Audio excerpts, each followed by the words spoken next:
tinha visto uma estrela passando bem rápido no céu. Parecia um disco voador. Disco voador, cara? Que da hora! Diz aí, como é que ele era? Só consegui ver um ponto bem forte, claro, mais amarelo, sabe? Uhum. E tá, mas ele fazia alguma curva ou alguma coisa assim? Não, mas brilhou bastante, mais do que as estrelas até, sabia?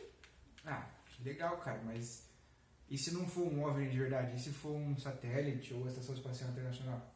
Que é? Como assim satélite? E o que é estação espacial?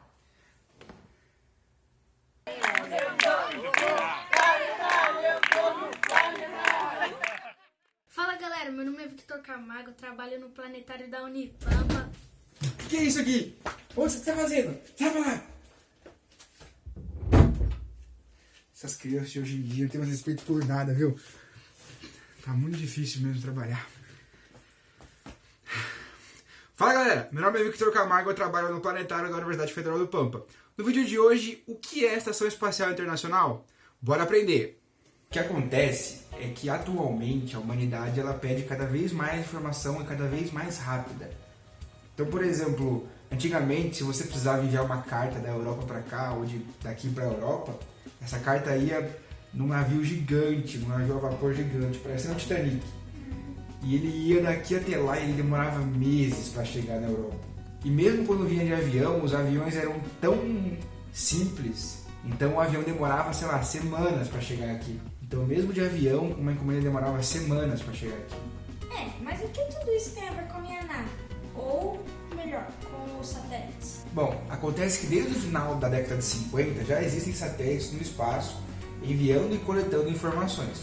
O primeiro deles foi o Sputnik 1, que foi lançado pela União Soviética. Ele tinha funções muito simples, ele media a temperatura e media a pressão dentro da cápsula. E também enviava algumas ondas de rádio para a base na Terra.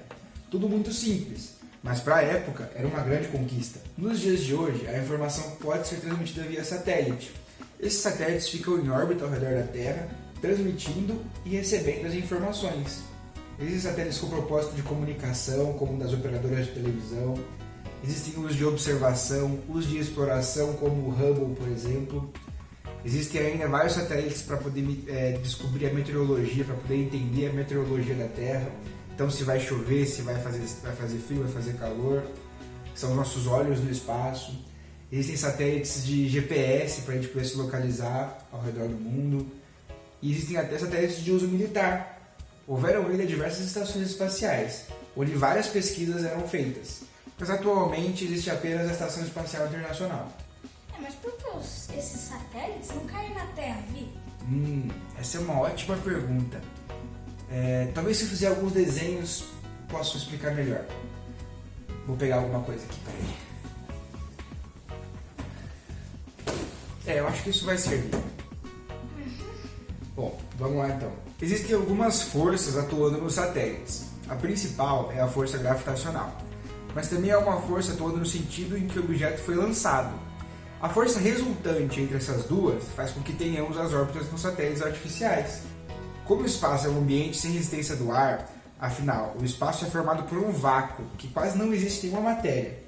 Então, praticamente toda essa velocidade é mantida, é conservada.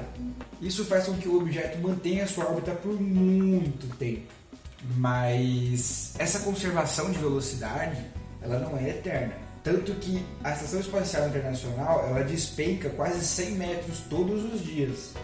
Isso agora parece pouco, mas lá em 2030 vai fazer com que ela retorne para a Terra. Mas o que eles fazem na Estação Espacial? Bom, a Estação Espacial serve como um laboratório no espaço.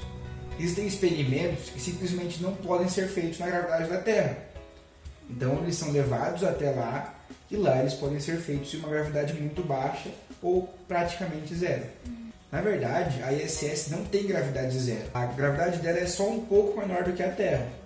Mas pelas velocidades que ela mantém, parece que a gravidade dela é zero. O principal objeto de estudo da ISS são os efeitos da baixa gravidade nos seres humanos e nas máquinas, para que no futuro nós possamos fazer longas viagens espaciais. Como construíram as estações espaciais? A estação espacial ela foi construída por partes. Ela é completamente modular, então cada pedacinho dela pode ser adaptado, atualizado, removido se necessário. Começou a ser construída em 1998, quando a primeira parte dela foi enviada para uma órbita de mais ou menos 400 km de altura. A estrutura completa mede 109 metros de largura, 73 de comprimento e 20 de altura, e realiza até 16 órbitas por dia, em uma velocidade média de 27 mil km por hora.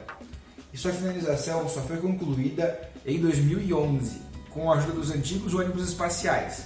Esses ônibus espaciais eram muito gastões e ineficientes, e depois do acidente que teve com o ônibus Challenger, eles começaram a perder sua credibilidade e hoje em dia eles nem são mais utilizados.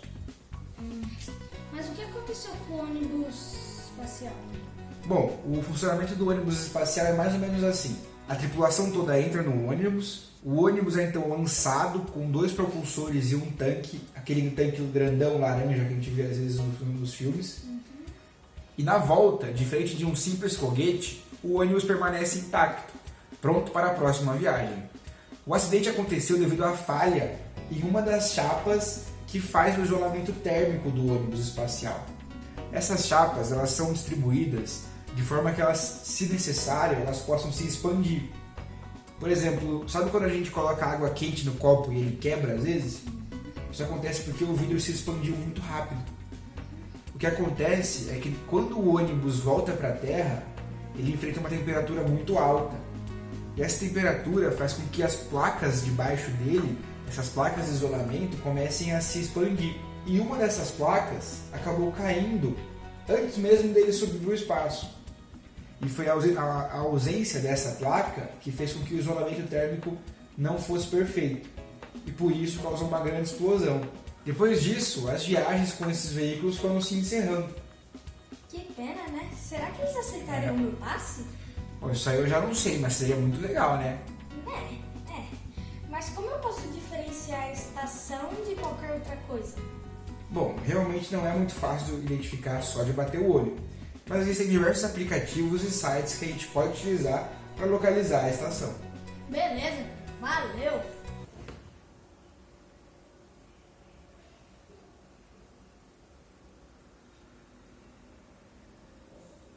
Tá, chega. Muito obrigado a todos que assistiram até o final. Sigam o Planetário nas redes sociais e até o próximo vídeo.